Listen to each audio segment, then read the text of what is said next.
Everyone, welcome to tonight's Super Stellar Friday for May. We are so excited to have all of you here with us. Just a rundown of the evening. So tonight's presentation we'll be introducing in just a moment. I know you've been able to chat a little bit as well. You're going to have a wonderful time. If you've never thought about how the water in your home is so clean and beautiful, after tonight, you never will again. And you can tell all your friends about it. After the presentation, there's going to be some time for Q&A. So if you have any questions for our presenter, that's a great time to ask them. After that, for anyone that wants to see the planetarium show as well, we'll be going down 10-15-minute break in between. Tonight's show will be our show called We Are Guardians, which talks about how satellites monitor our Earth systems, including the water that we have here on Earth. It's a wonderful show, really beautiful visuals. I think you'll all enjoy it. But without further ado, I want to leave plenty of time for our lovely presenter tonight. I would like to introduce you to Marco Philippon. Perfect, Amanda. Thank you very much. Thank you. Yeah. So as Amanda said, so my name is Marco Philippon. I'm hoping this can be, very casual. So as I'm going through this thing, if you have any questions, feel free. If we get pressed for time, I'll tell you we're pressed for time, right? Amanda, that's what I'll do. Okay. Yeah. So during the day, I am the General Services Deputy Director for the City of Concord. What is that? That's the Public Works Department. So what is it that I'm responsible for? It's basically now, I was superintendent for 12 years for the city. Just for the last 6 months now, I'm actually my boss. I was my boss. So now I'm in charge of water, wastewater, highway, all that kind of stuff, public properties fleet, all of that great stuff, right? But water, I've been in the water biz for over 35 years. So I go back to 1988. So this is kind of my wheelhouse. So that's me. I am the certified operator for the city. And what I'm going to do is I'll go through and we're going to talk a little bit about water, right? Let's talk about water. We know when we look at the planet, we've got a lot of water. So I'm going to break that down for you and get to the topic of discussion, which is going to be fresh water, right? And public water systems. And even I'll touch on some of the wells, right? Some of the stuff for wells and where that water kind of comes from and how much is down there, right? I'll kind of break that stuff. And then I'll talk about Concord's water system specifically, right? And some of the measures that we've done to protect the watershed, right? I'll explain what that watershed is, right? If you've never heard what that word is. So, yeah, so this is me. So what we're going to talk about tonight is what is water to us, right? Let's understand that a little bit. What do we do with it? We borrow it, right? When we think about it. I'll talk a little bit about different sources of water. What kind of sources do we have? I'll break those down into two families. We'll talk about the hydrological cycle. Did anybody ever hear that term, the hydrological cycle? Some of you have, yeah, good, a lot of head shakes, right? Because that's kind of what keeps this stuff rolling and fresh, right? How do the aquifers stay full, the rivers, lakes, that kind of stuff. So we'll talk about that hydrological cycle. Okay, that's what does it. We'll talk about the water on this planet, how it's distributed, how much of each that we have to work with. Maybe some good statistics there. And then I'll get into specifically Concord. So we'll talk about Concord's water history. This water system has been in play for many, many years. Talk about watershed protection, what we do to maintain that, because we have to do a lot of forecasting, if you will, right? To keep these water systems going. And then I'll talk a little bit about future water supply. So again, that's another part of what I do, right? What are we going to do to keep Concord with plenty of water supply well into the future? So that's one of the things that we do. So what is water? What is water to us? Well, it covers 70% of the planet. I'm going to move around. Move around until I'm confused. Okay. So it is 70%. It covers 70% of this planet. It is the most abundant and common material on this earth. Okay, so there's a lot of it. Okay, but it's also our lifeblood, right? What do we do with it, right? It does a lot of things for us, right? As beings. It's also 70% of our body. Right? I say it's the second most important element. Any guesses what the most important one might be? You got it, right? I have this argument with folks in the water world, right? We say, no, water is the most important element. And I say, you know what? And if you've already read along, right? Our blood thickens to a dangerous level if we are without water for 4 to 7 days, but I can't hold my breath for 4 to 7 days, right? So that's why I always say it's the second most element, right? We need that oxygen to survive now. But we do need that water to keep us alive. And so 4 to 7 days without water, we are in tough shape.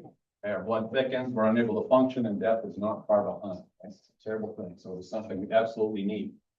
Some of the other things about water, though, we use water as a base format for multiple things, right? It's classified as the universal solvent. Anybody ever kind of heard that term, right? The water runs over the rock, give it enough time, that water will wear that rock right out, and it does, right? It will dissolve anything. It's very effective for us in carrying food through our bodies. Okay? So that's really what it does for us. When we look at it as an element, it's very elegant, very simple, right? H2O, you've probably heard about that. 2 hydrogen atoms, right, with a positive charge on them. 1 oxygen atom with a negative charge on it. We understand magnets and polarity, right? Negative and positive attract, right? So they stick together. And we have our water molecule, right? We get a lot of them put together, and now we have a body of water. Okay, it's elegant.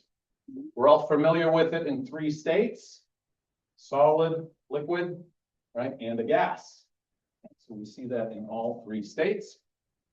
Water also has its greatest density at 4 degrees Celsius. Right? It's kind of neat. So if you think about it, the colder and colder it gets, right? It gets denser and denser and denser and denser until that 4 degrees C of 39.2, and then it actually starts to expand as it gets colder, right? And that's why ice floats, right? Otherwise, if it continued to stay dense, it would actually sink, right? We would not see it floating. So it's kind of neat, right? On the molecular level when we look at it. It's pretty cool stuff. So what are some of the other things that we use water as a reference in this case? Anybody ever heard of the term BTU? Okay, I had this discussion with somebody at work the other day, and they said, Marco, I put in a 50,000 BTU furnace in my garage. That's impressive, right? And I said, that is cool. I've only got a 40,000 BTU right in my garage, so that's really cool. What is a BTU, right? Other than we throw these numbers out, we know it's a function of heat. Well, if you're ever wondering, it's the amount of heat required to raise the temperature of 1 pound of water, 1 degree Fahrenheit. Okay, so it's a measure. We're using water, right, as a BTU, as that base, as that core. Also a calorie, right? Calorie is another function of work, of measuring work. It's the amount of heat required to raise the temperature of 1 gram of water, 1 degree. Right? So again, we're using water kind of as that reference, okay? Very abundant source on this planet. So when we break down the sources of water, what types of water do we have on this planet? Really, there's 2 that we're going to talk about. We have surface water, okay? And that's going to be the lakes, the rivers, the streams, everything that we can kind of see, right? But then we also have groundwater, right? We'll touch on that. The folks with wells, I've got a well at my house. A lot of you folks may have a well, right? That's groundwater, right? That is the fresh water if you are on a well and consuming that water. And I'll talk about that a little bit, okay? So those are our sources of water. What's the difference between the 2? Some of it relatively obvious. You know, the surface water, we can see it. Right? We drive by, we see the lakes, the rivers, the streams, right? You can see it, it's on the surface of the earth, right? It's also exposed to the atmosphere, and it's affected by ambient conditions, right? It gets cold, it freezes. In the fall, the leaves fall, all the organics load up in the lakes and rivers and streams. They get colorful, if you will, right? There's a lot of stuff going on with the surface water. So it's very directly affected by what's going on with the weather outside, okay? And then there's groundwater. And what I'm going to talk about tonight when we talk about groundwater, I'm specifically going to talk about, but I will mention, drinking water considerations. So I'm going to be talking about water that is not below 2,500 feet. Okay. Why am I not going to talk about it? Because there is water down there, and I'll actually talk about how much water is actually down there below 2,500 feet. But it's considered too warm to use and difficult to pump. At approximately 100 degrees Fahrenheit down there, 2,500 feet, right? So a lot of energy to pull that thing up, basically a half a mile, right? You're talking about almost half a mile, and you'd be literally pulling that up. A lot of energy to do it, and the water is very warm. So for us, for drinking water, that's something that we don't do. Some areas need to, because there is no water. They have difficulty finding water below 2,500 feet, and then there are actually different things that they will do. Have you ever heard of the geothermal heating? Okay, yeah, you can see, you can see now on the geothermal side that this is actually anything below 2,500 is very attractive. And that's actually free heat. We say free heat, the source is free, but moving it up and down is the costly part, right, to get to that heat, right? And springs, anybody ever familiar with springs? You might see it on the roadside, right? People filling up their things. Okay, springs can actually be either surface water or groundwater. hugely dependent on if you follow that source back, it could be either. Okay.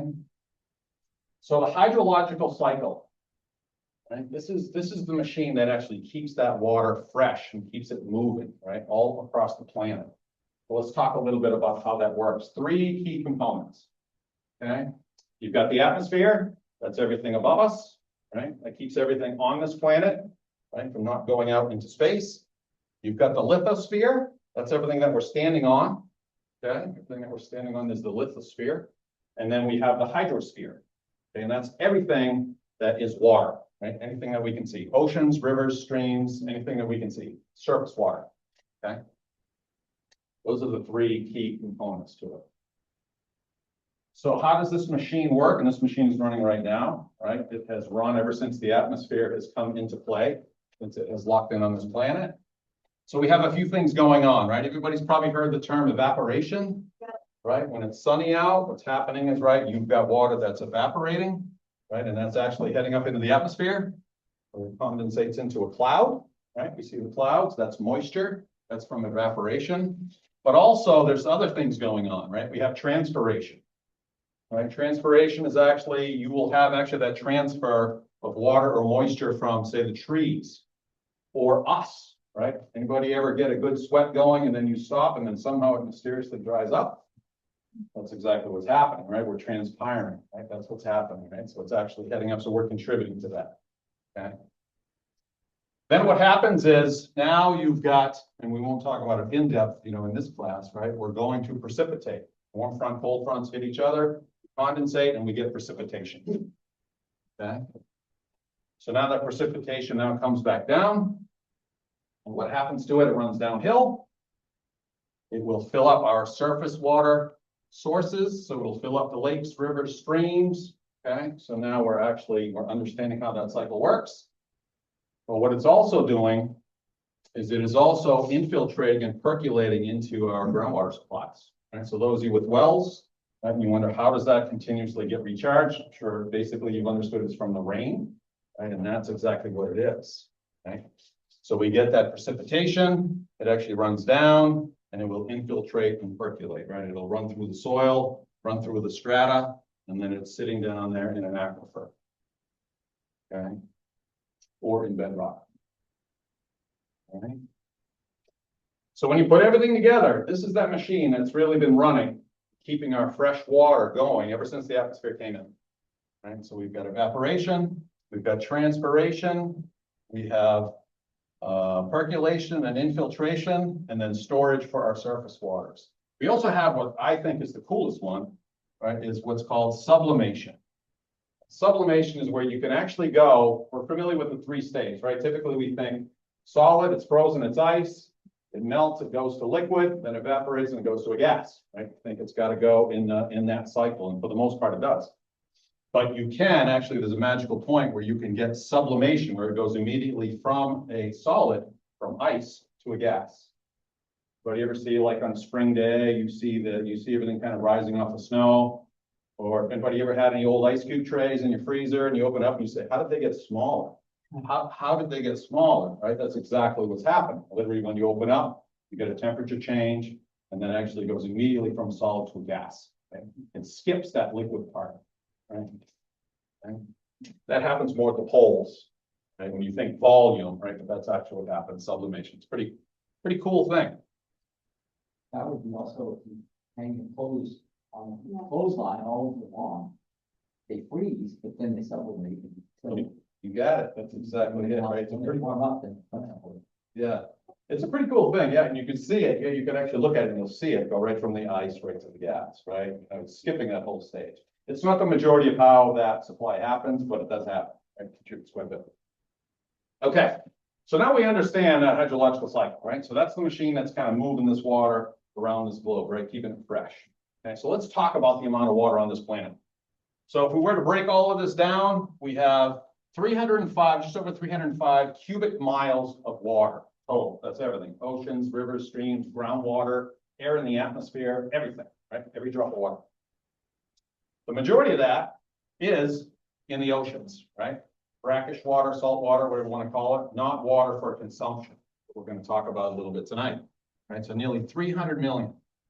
So that leaves us only 9 million cubic miles is fresh water, okay? And that's a fixed amount, right? We have had that on this planet ever since the atmosphere came in. That's it, right? It has not gone anywhere, will not go anywhere. We will get no more, right? We just simply clean it and reuse it, right? It's an amazing, amazing thing. Okay? So let's break that amount down a little bit so that we understand again, what we all get to deal with on the freshwater side. So if we took all of that fresh water, that is only 3.2% of all the water on the entire globe. Okay, all of that fresh water.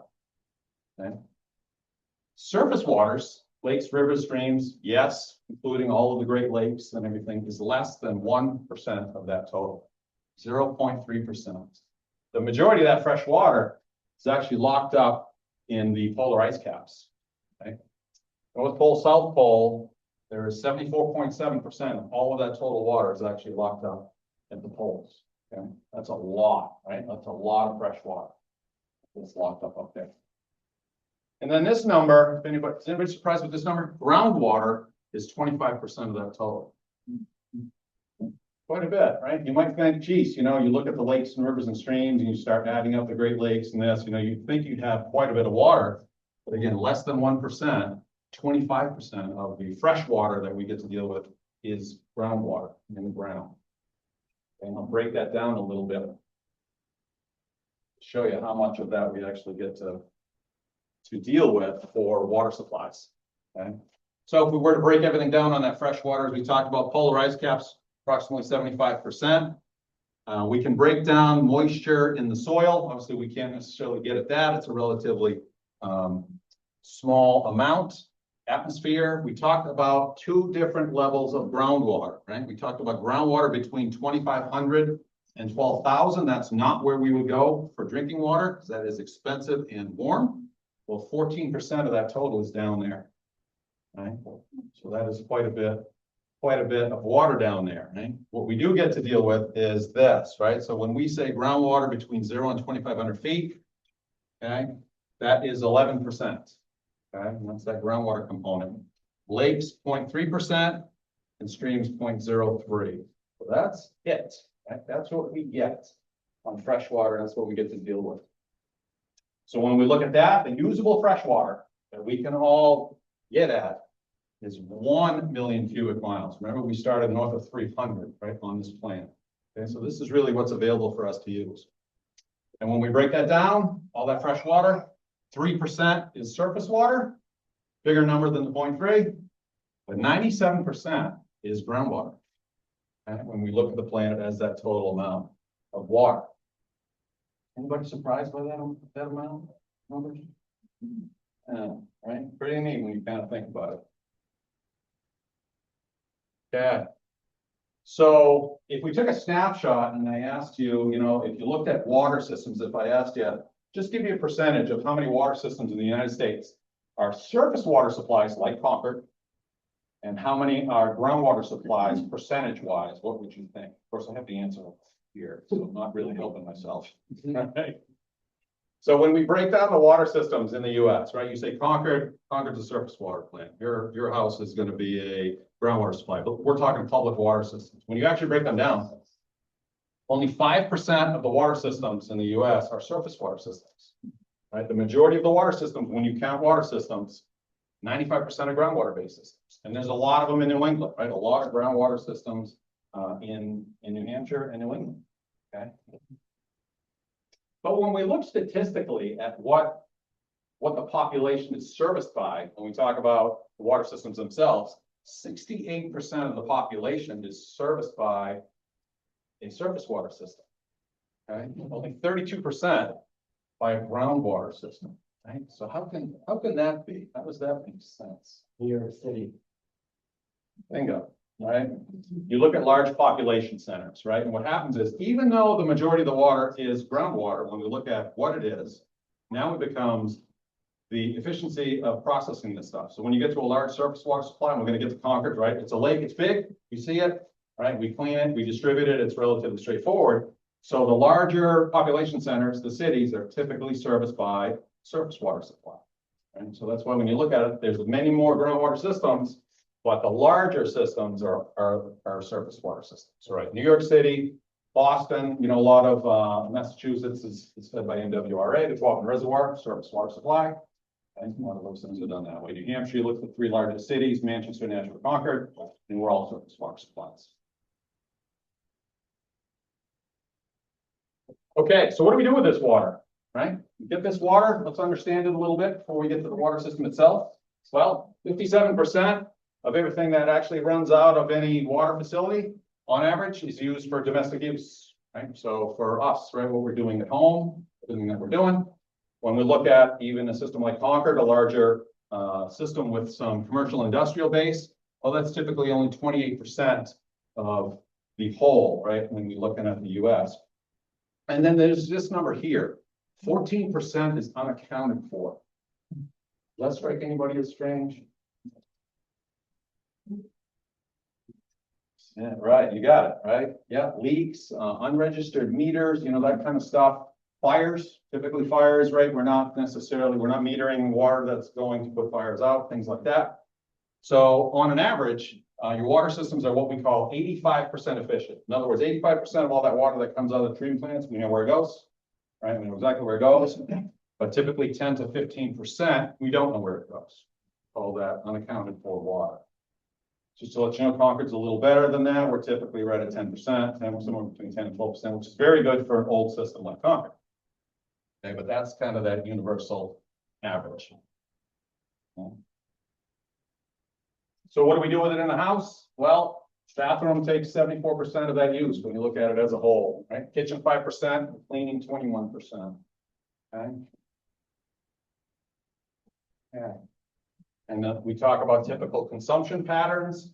So when you look at it, depending on where you are, it's different, right? How much water does a person typically use, right? When we design water systems, typically, right, we have to come up with some number. How do we do that? We do that mathematically. We say, on average, we call it a gallon per capita per day, right? So based on population, we say how much water is one individual going to use?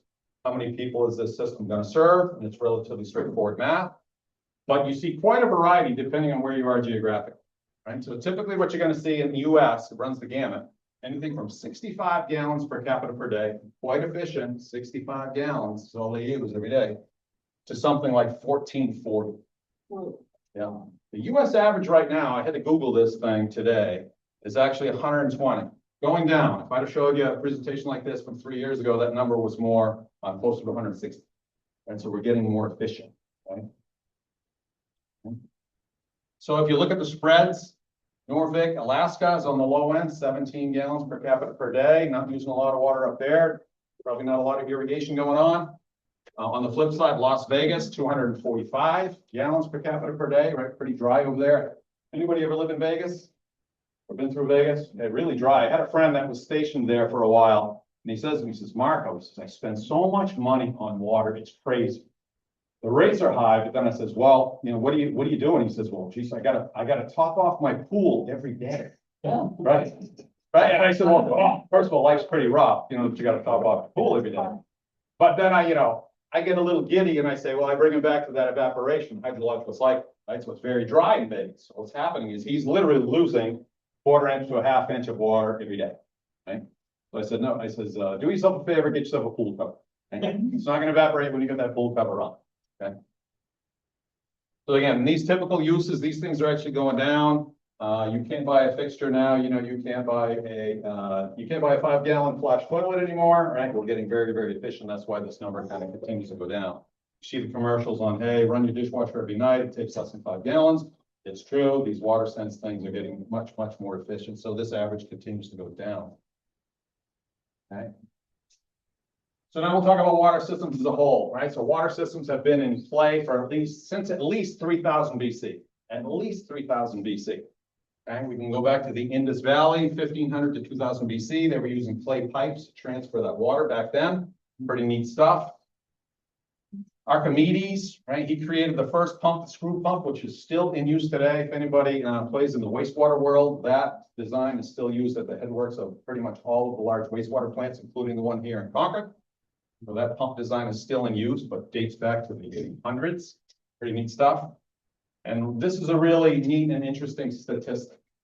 right? The Roman system was some engineering feat, right? If you ever see anything on that, so that dates back to 700 BC to 500 AD. And at its height was transferring up to 84 million gallons per day.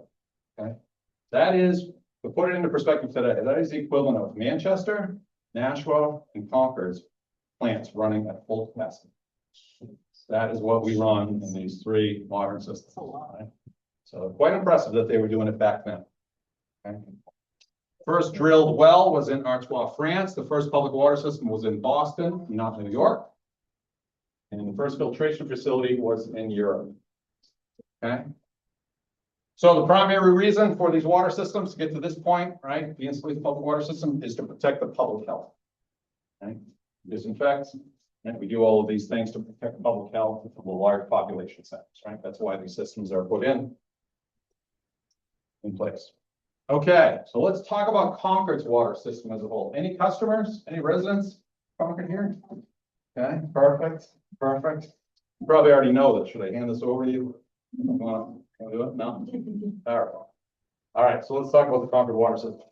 So I won't read you everything on this, but it really dates back to the public water system. We're going to go back all the way to 1829, right? 1829 to 1849, there were multiple wells that were feeding sections of Concord, right?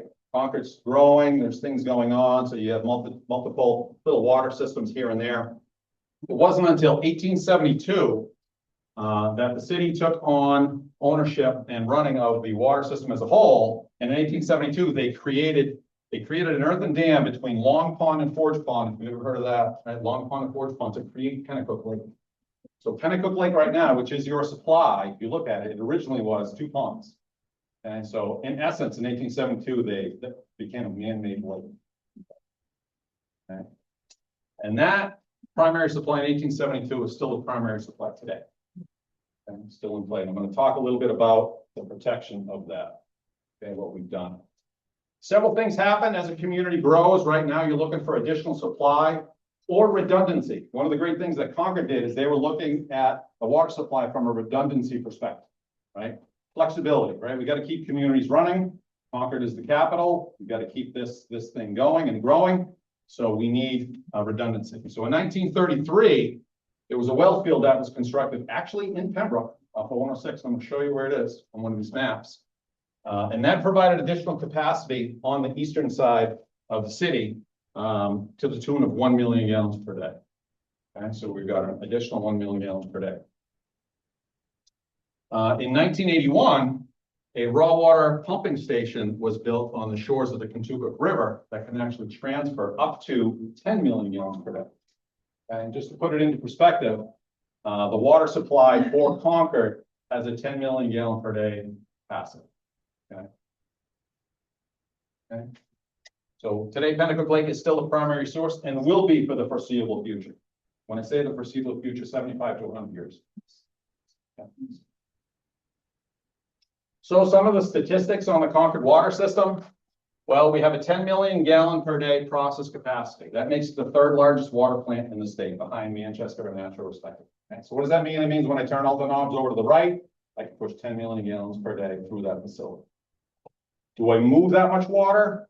No. Our average day, when you look at it annually, is 4 million gallons per day. So in the winter, you might be 3 million gallons per day. In the summer, you're going to have peaks of 7 million or so. You know, when it's hot out, everybody's irrigating, that kind of stuff is going on. You're going to see peaks of around 7 million gallons per day. As I said, Pennacook Lake has been the primary source since 1872. I want to talk about this redundancy. So when we look at the system as a whole, so we have 10 million gallons per day available at the plant on Hutchins Street. We have a 1 million gallon per day well field that is only an emergency backup. We do not use that as a primary source. The water isn't anywhere near as good as what we can push out of the plant, and it's also more expensive to run. And then we have this flexible component here, and I'll talk about why this is important. And that's that raw water transfer from the Kentucky River. And so we have that ability there. So let's look at Pennacook Lake, the primary supply for the city. That lake, if I was to pull every gallon out of it, that's 4.5 billion gallons. Pretty big number, isn't it? It's a pretty big number. In the water world, though, that's a relatively small watershed, and I'll show that to you. Right? But I can't access all of that. I can only access 1.5 billion gallons. right? And that's because I can only pull water into the plant at the level of the intake. That lake has a couple of 70-foot deep holes in it that hold a lot of water, but I can't get that water out of it. So basically, it's a reservoir that I can pull 1.5 billion gallons out, which is about what we average on a year, a typical year, we'll process 1.5 billion gallons for the city of Concord. Okay. The safe yield, though, every watershed, and I'll talk about the watershed in a couple of slides here. Excuse me? Yep. Yeah, is there enough rainfall to replenish the lake for the amount you take out every year? You just hit on this.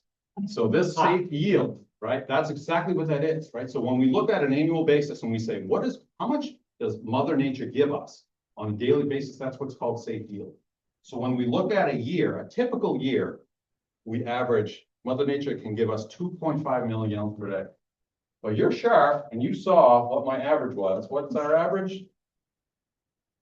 4 million, right? So that's pretty straightforward math. And you say, you know what? How can that lake actually have water in it?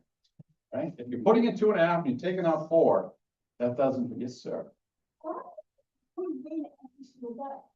Then our safe yield would actually be much more than that. So what happens when they do a safe yield test, they take all of that into consideration. They take a regular year, and when it's raining, I might have a daily average of 8 to 10 million coming from the clouds and the rain and all that stuff. But then the next day, maybe it doesn't rain, so that's 0. Right? So you average those out, and when you look at a whole year, it's 2.5 million gallons per day. So on an average year, that watershed does not produce enough. Right? And that's where we're going to get into that flexible component, and I'll show you. So that's a very good question. Okay, this is a difficult picture to see, but the next slide will have it. This is basically a USGS. Anybody understand what a watershed is? Or a drainage area, okay? Got a lot, right? And what that is, so this lake that sits at the bottom of the hill, right? All bodies of water sit at the bottom of the hill, right? So what happens is this line right here is the watershed delineation, right? In other words, that's a ridge. So if we all went for a walk, and we walk this line, we would be at the top of a ridge, right? And very simply, if it rains on this side of the line, that runs downhill into Pennacook Lake. If it rains on this side of the line, it does not run into Pennacook Lake, and this area it actually drains back to the Merrimack River. Okay. So that watershed, right? That is the entire watershed for that lake. Okay, so let me put it into perspective. Okay, that's the entire watershed. Pennacook Lake. It's very unique where it is completely within the political boundaries of Concord. Okay, and that has a huge benefit that I'll talk about in a few slides here, right? But when you look at it, it's relatively small. It's only 3.8 square miles. So that's all we get. When it rains, 3.8 square miles, that's it, right? That's the only thing that actually recharges it. Morning dew, all of that stuff, you know, anything you get the condensation at night, right? Comes off the leaves in the morning. When you add all that stuff up, our safe yield is 2.5 million gallons per day. Okay. You can see though, right? A lot of water running through Concord, right? Got a few rivers running through there.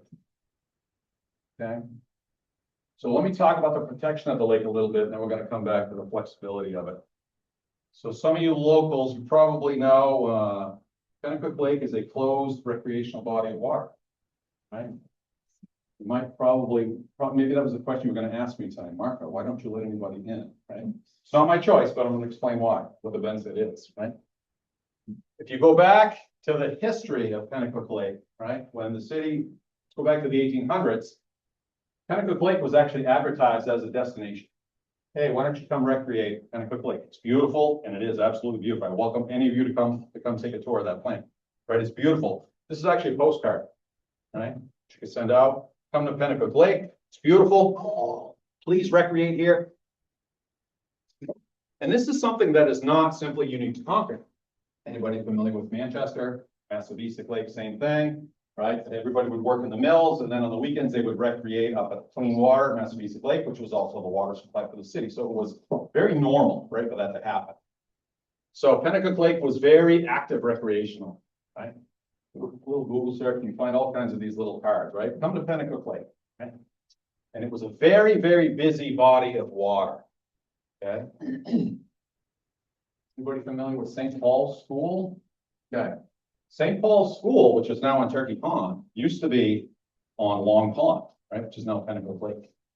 So matter of fact, the two boathouses they have on Turkey Pond were actually moved originally from Kennebec Lake or Long Pond. That's them now in the early 1900s, right? So it was a very, very busy and active place, right? So everybody recreated there. Okay, there's St. Paul's crew teams, right? They're rowing, everybody's lined up. You can see that, right? They're lined up to race. So a very, very active body of water. Also, the primary source of supply for the entire city. Okay, multi-purpose. And again, not unique to Concord, right? You had a lot of communities that would do this. Okay, I'm going to point out a couple of key components. This is your water treatment plant that sits there today that was constructed in 1974. Let me point out one key thing. You see this greenhouse? Okay, keep an eye on that. That used to be, prior to 1974, that's the intake to the water system. Okay, so all your water would literally come from the lake into, there were 3 pipes in there, and that would feed the entire city before 1974. Okay, so this wasn't here, but keep an eye on that. Right? Nice little granite structure. It's cute. Okay. There it is, right back in the early 1900s. Okay, you can see there's the intake itself. What do we see over here? We have swimming platforms, we have boats. That's the intake, literally right there. Okay, it's okay, right? Everybody would do it. They would disinfect it. There was a line of disinfection. They would add chlorine, and they would disinfect and then feed the community. Okay, look at this beautiful postcard, right? Come recreate, Kennebec Lake, right? Beautiful Kennebec Lake. You don't know from this that that's actually the intake to the water system, right? But it is beautiful, right? There's the boats, right? There's a gazebo. Come recreate, right? And it was advertised for that. The city would actually advertise it, right? Rent out the place. You could have weddings, you could have parties, you could have all kinds of things going on over there. Okay, so here's where we get to the closing of the lake. So let's look at this one. This is the last postcard I'm going to show you. So if you look here, you're going to see there's the intake itself, right? Okay. Well, this was a gazebo that you could actually rent for weddings and functions and all kinds of things. Okay, right? Pretty neat, very beautiful, right? It's very, very beautiful up there. Well, my understanding is what changed it was, and the city elders told me this, so this is not me. They said, Marco, you know what happened here, right? How it closed. And I says, no, I've only been here for 12 years. Please enlighten me. I would like to know. And they said, Marco, the Greeks ruined it. And I said, the Greeks ruined it. What do you mean? And he says, well, what happened was, you know, the Greeks were having a heck of a party there. And what you can't see here is there was an outhouse near the shores of the lake itself. Okay, they had such a great party that actually ended up in the lake. The intake, right? You have a good time. You're not necessarily worried about what the water supply is, right? So it went in, and take a wild guess what happened 3 days later throughout the city. Bacterial outbreak, right? Boil order, terrible, terrible news, right? So now the community had to deal with this, and they said, oh my God, what are we going to do? Right? What does the community do? Well, if you understand that water supply stuff, right, you do not have these large bodies of water on every corner out there, right? So now it was, well, what's out there for other bodies of water? They determined, they said, you know what? We're the capital, we're not going anywhere, right? We have to maintain this water system. We have a pristine source. There are no other large bodies of water that have this kind of safe yield and this kind of clarity. So they said we have to protect the lake. So it was decided at that point in time they would actually close it off completely to recreation. Okay. Now there were camps all along the shoreline, right? All along the shoreline, right? A lot of families would have it. So the city started purchasing those things, not by eminent domain, not by coming in and saying, hey, we're taking the property. It was when they would come up for sale. And so this started in the early 1900s. Okay. So by 1951, all recreational activity was off of that lake, including the boathouses. Boathouses were then moved to Turkey Pond. Okay. So, and the city took it an additional step. They created local ordinance, right? A law, if you will, that said you cannot recreate, and there actually were restrictions on a lot of what it was you could or couldn't do. Mostly couldn't do it, right? You couldn't go on that property at all. This is actually what that ordinance is, and it's still in play today. I really like it because what it does, if you read it, it actually says you can't drive cattle across it. You can't run a sawmill across it. You can harvest ice on it still if you have permission from the water superintendent, who's actually in this room now, right? But you need that permission. one of the neat things that are all in it is we actually partner with Fish and Game. If Fish and Game in their hatcheries say they have a bad year, they are allowed to, with our permission, to net all the fish in there. Right, where there's no recreation there, and there's no nothing, what do you think the fish are like in that lake? Yeah, mostly bass. And we worked actually with Fish and Game on a couple of projects. They tried introducing some fish into the state to see how they would survive. Sunapee trout was one of them. Didn't work out good. They ended up being bass food. That was what ended up happening, but that's how you control these things, right? Okay. The state also helps us out in other communities, right? Because this was happening now throughout the state. Manchester was dealing with some of this stuff. They couldn't completely close it off. They wish they were us. They truly do. You know, so they have, you know, people voting or boat motors up to a certain size. You can't put your skin in. We can talk about that, you know, maybe another time. So the state actually helps us do that, protect these sources. Okay. So if you even went to New Hampshire on lakes and ponds, you're going to see, they're going to say, hey, check with your local communities. There may be restrictions on that body of water. Okay. So if we talk about that watershed, that relatively small watershed, let me break it down for you in some numbers. That watershed itself is approximately 2,500 acres. Okay, all of that land in that drainage area totals 2,500 acres. The city owns 913 of that. Right, pretty good chunk of that. Right. There's also an additional 51 acres that are protected under permanent easement. Five Rivers Land Trust. The state owns some of those. I'll break down some of those numbers real quick to show you what that is. Can you look back? I'm sorry. Sure, I was gonna ask you, can you, no, This one. pick a lake. Can you show us where the two lakes were and where they merged? Absolutely. So this was Long Pond, right, which started here and went to, this is what we call the Narrows. Yeah. Okay. This was Long Pond, that was Forge Pond. They were actually at two different elevations. So Long Pond was higher than Forge Pond. So there was a natural earthen dam between the two. And what it was is there's no real good flat area to actually build greenhouses and things. So what it was, they had a perfect spot down there, right? A nice flat area down where Garrison Park is. So what they did was they basically built the dam here and knocked that earthen dam between the two. Yeah, that's it. That's all they did. Yeah, that's all they did. Yeah, created Pennacook Lake. Pretty cool.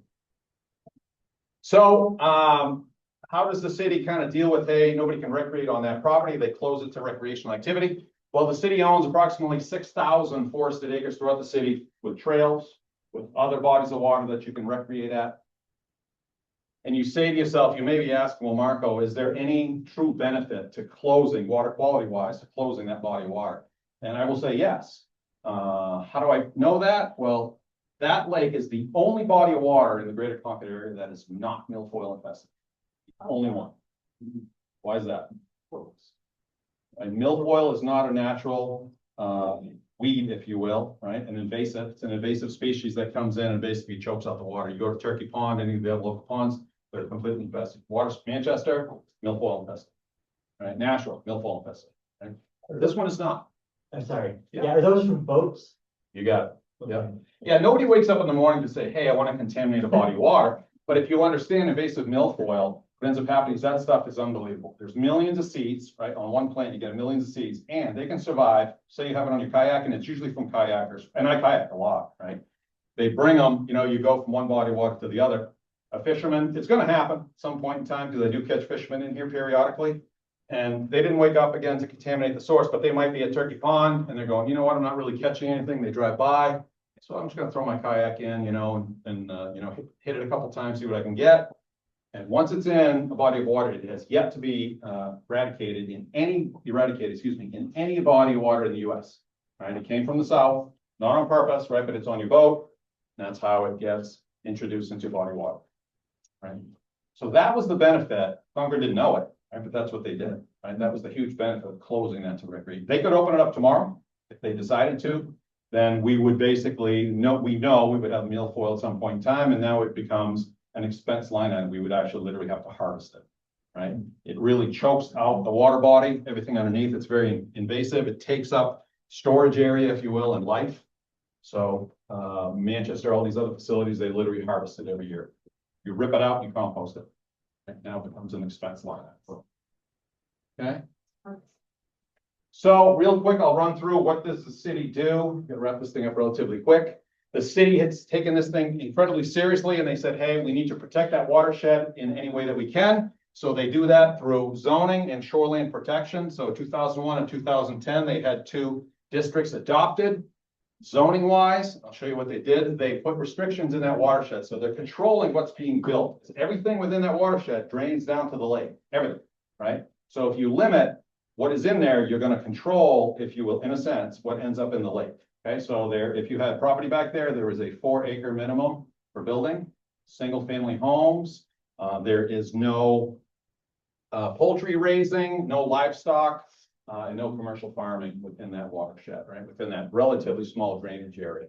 Okay, so that's what it is. So this is a zoning map. And if you remember what the shape of that watershed is, that's exactly what that is. So in other words, if you're in this area, if you have property in this area, you have those zoning restrictions. Okay, so they're really looking to control what's going to end up in the water supply. All stemming from the Greeks. Right? Right. Okay, so about 70 years ago, they started acquiring all that property, that shorefront property. That's how they own it. If I break it down by numbers, 2,496 acres is that total watershed. 1,000 of it is protected in perpetuity. That's that combination of the city owns 913, 51 and 71 are actually city held easements and private held easements, right? And 182 acres is actually state owned. And we have the first right of refusal if the state wanted to get rid of it. And that is the prison property, the property behind the prison. That actually runs all the way to Pennacook Lake. They own all the way to the lake. So in a sense, it's protected. So real quick, the other supplies and the flexibility, the Pembroke well field that was constructed in 1933 to add capacity, that's 1 million gallons per day. That is a groundwater supply, right? That is a large groundwater supply. 1 million gallons per day pulled out of groundwater is not easy to do, and it is relatively energy intensive, but we do have that ability. That was in regular use through the late 70s. Okay, they used that to basically supply that side of the city. That serves right now as a backup only. And so if something happened to the main facility, I could literally within 24 hours have that running. But those of you that are really good at math, this is 1 million gallons per day. What's my average day? Bingo, right? So you'd see me on channel 9 saying, please, please, please conserve until I get that thing fixed, right? Please, right? Use about a quarter of what you normally would and we'll be okay, right? We'll survive this thing. Right, so anybody familiar with it? Off of 106 and North Pembroke Road, that's where the well field sits. Okay. Concord sand and gravel over there, kind of on the backside, we're kind of tucked in between there. Okay. The Contoocook River, that is something that we lean on more and more and more as the city has grown. And you talk about the size of that watershed, right? And what I'm going to talk about is 3.78 square miles, right, is the watershed for the lake. Okay. So we did the quick math and said, you know what, that doesn't work. On an average, every 10 years, typically there is a drought. And if you looked at the history of lake levels, there was potential water restrictions and things like that that they had to deal with. So what they did in 1981, they constructed a raw water transfer station to move water from the Contoocook River to the lake, Pennacook Lake. Okay.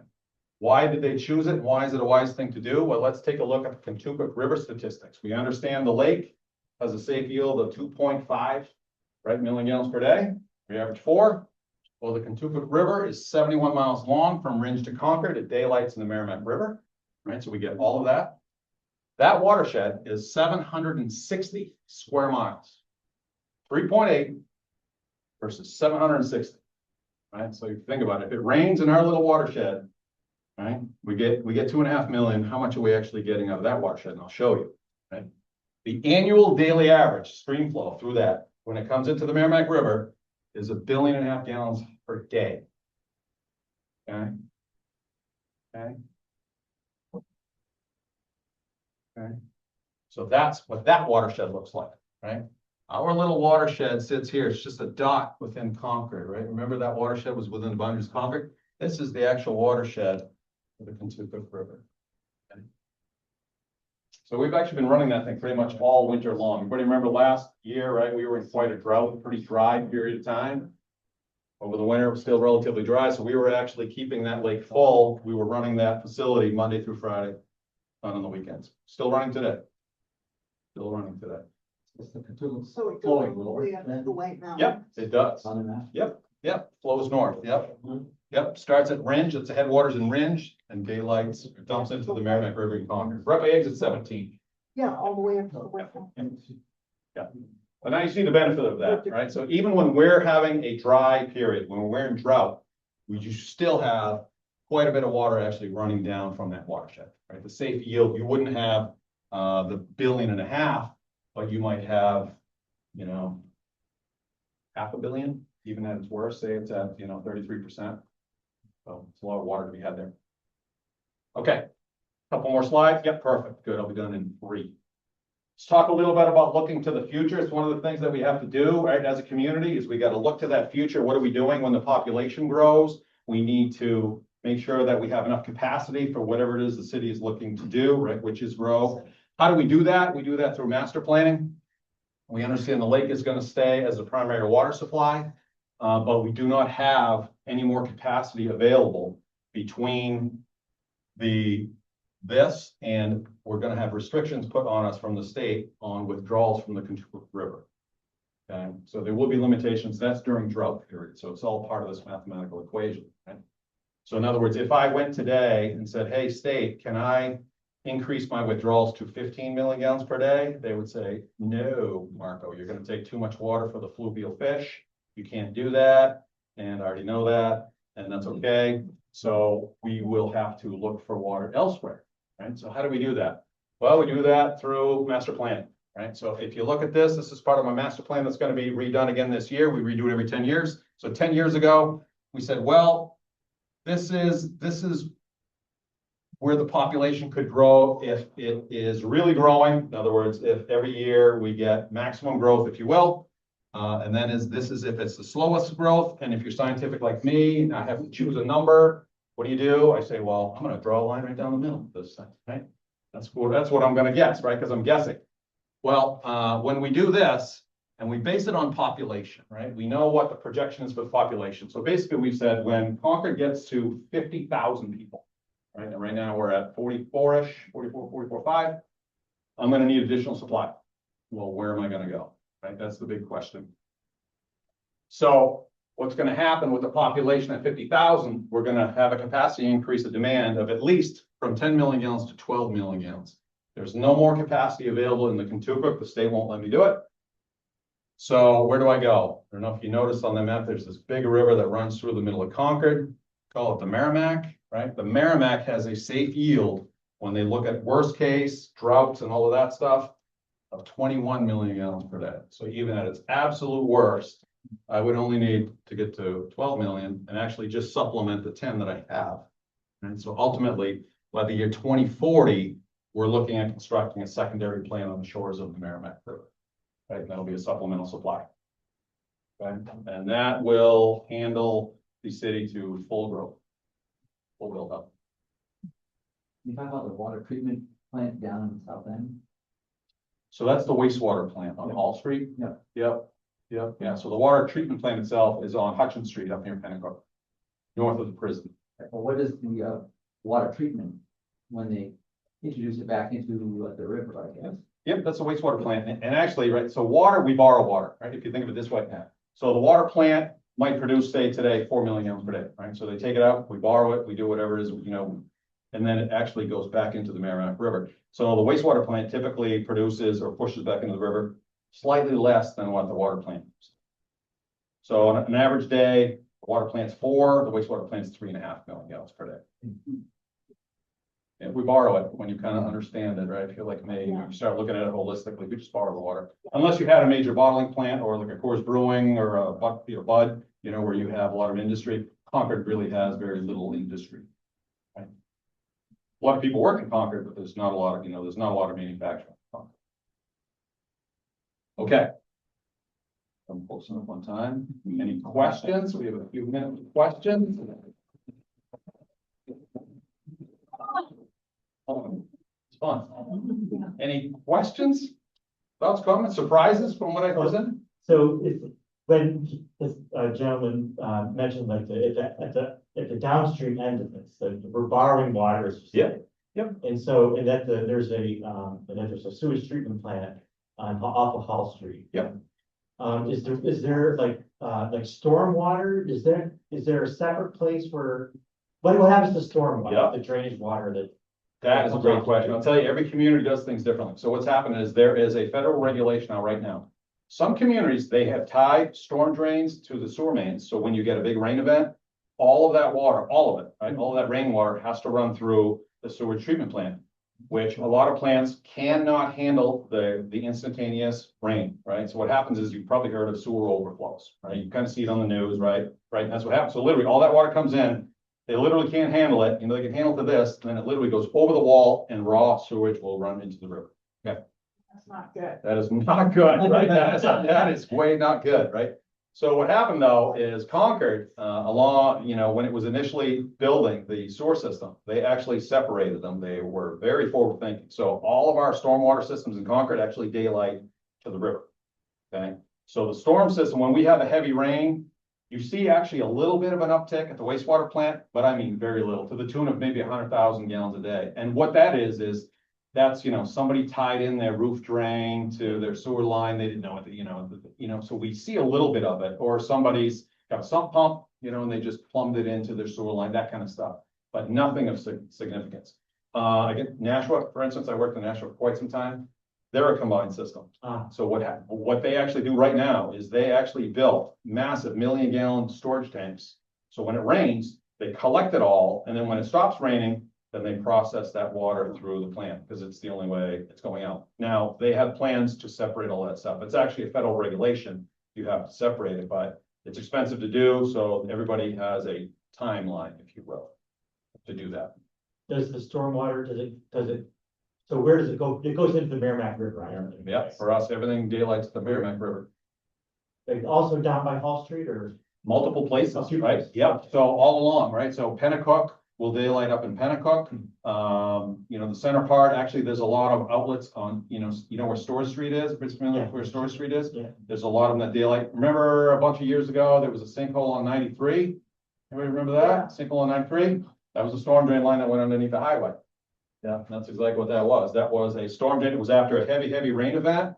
There was a break in that line, and then you had that collapse that happened. But that line daylights out in the Merrimack River. So the Merrimack River has at least 15 outlets throughout Concord for stormwater. And realistically, that's where it should daylight, right? Because when it rains, that's where it would end up. If no buildings were there, everything would run downhill and it would end up in the river anyway. So, great question, Yeah. though. I don't get that one very often. Yeah. Yeah. Well, why is the house, water, not, drinkable, well water? So well water is a unique animal, right? So if you understand a well, that you're drilling through either rock or overburden material. You're drilling through whatever was actually molten, right, when it's solidified. So if there was a large iron deposit, drilling through the iron. So when the water runs down the casing, it runs across the iron, picks up that material, right, wears it out, and you consume it. So, and it'll take anything. A lot of northern New Hampshire has your natural uranium in it, right? So it's whatever that rock is that it's going through. So sometimes, right, those things need filtration systems. Some don't. Some are great. Just the way That's mine won't, like my house That's was. why it's not good drinking water? Yep, it may have a certain taste to it. Yeah, every time I drink it and stuff, that's why we have a filtered container. Yeah, like a Brita filter or something like that, little green on the right of the car.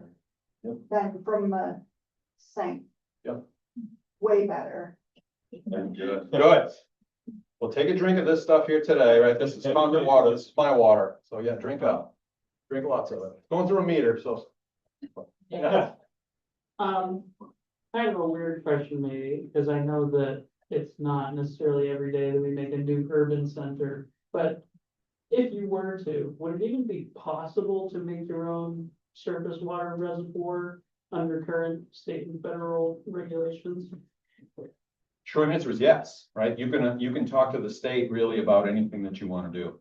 What would end up happening is then they would need to look at the withdrawal. So what happens is like every body of water, say you wanted to build something like that, they would look at, say, the Merrimack River or whatever the case may be, and they have to look at withdrawals as a whole, regardless of who it is. So they would have to look to say, is there capacity for somebody else to take water out of it. Maybe there's a farmer that's, has a cornfield over there. They're allowed to take a certain amount, golf course, water supply, that kind of stuff. So the state has to look at that holistically. Right? So they would take on any application, say, yep, let's look at it. Does it make sense? Of course, if you were in the middle of a Concord municipal system, they would say no. They'd say you're surrounded by a municipal system. You should be able to work it out with them, give them a call. We'll call them for you, that kind of thing. But they would absolutely listen to what it is that you wanted to do.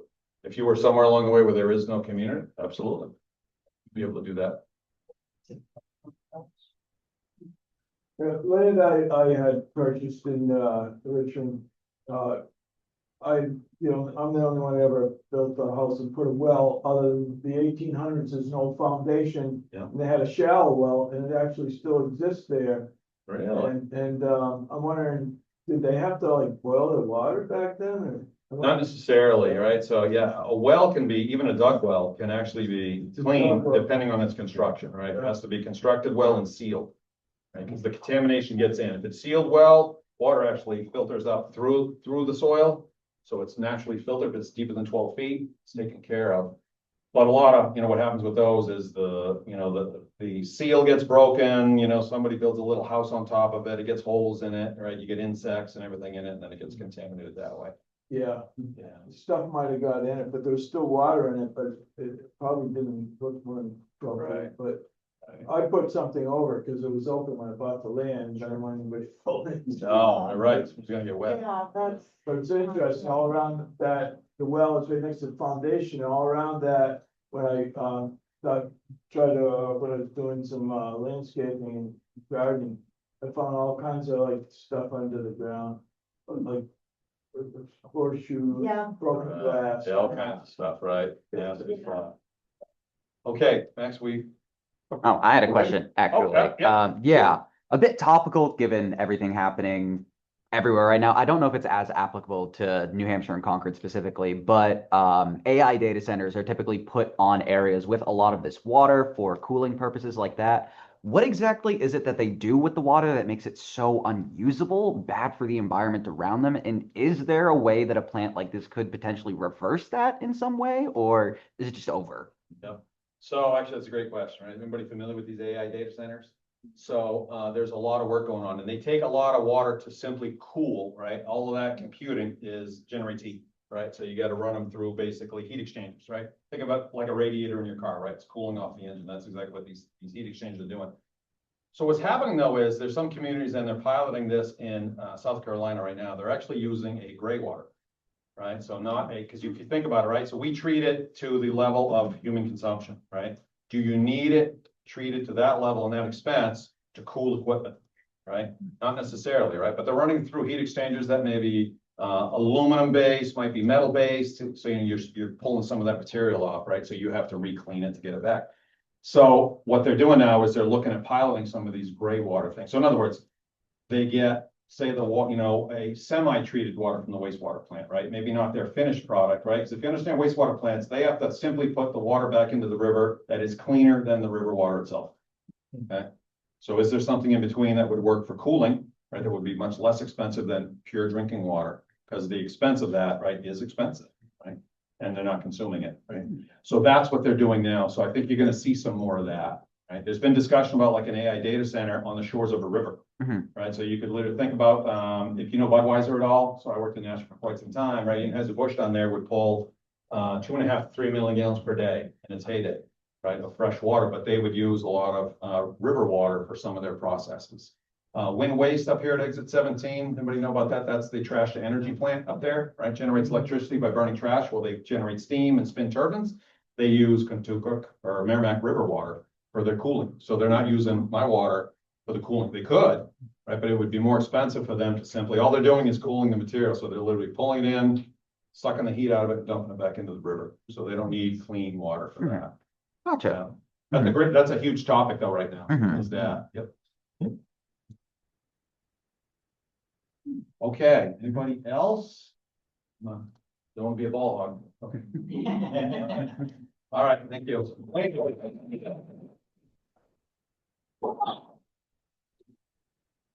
Thank you, Marco, so much for your presentation tonight. And if anybody does have any other questions that they think of, you're welcome to reach out to us, at education@starhawk.com. We'd be happy to pass along any questions to Marco, and you can see up here as well, Marco has an email. In about 15 minutes or so, we're gonna start the planetarium show. There is some time if you wanna take some fresh water out of that water. Yeah, tanks are pretty full, tanks are pretty full. Yeah. Yeah, take as much as you want. Throw a meter, yeah, fill up your pockets. The New Hampshire Astronomical Society is also set up outside, so they're gonna be looking at some things. It's not quite dark enough at this point. Sun had set at just after 7:30, so by the time the planetarium show is done, it should be plenty dark to start seeing some really great things out there with that. But I want to thank you all so much for joining us tonight for our presentation. And if you would like to come back, we are here every single month on the first Friday. Our next presenter is actually in the room right now with us. Our lovely volunteer Tim is going to come next month to talk about meteorites. Hope that you can all join us for that. But See you thank there. you again so much for joining us. I hope you have a wonderful rest of your night. Hmm? Thank you. Thank you. Yeah.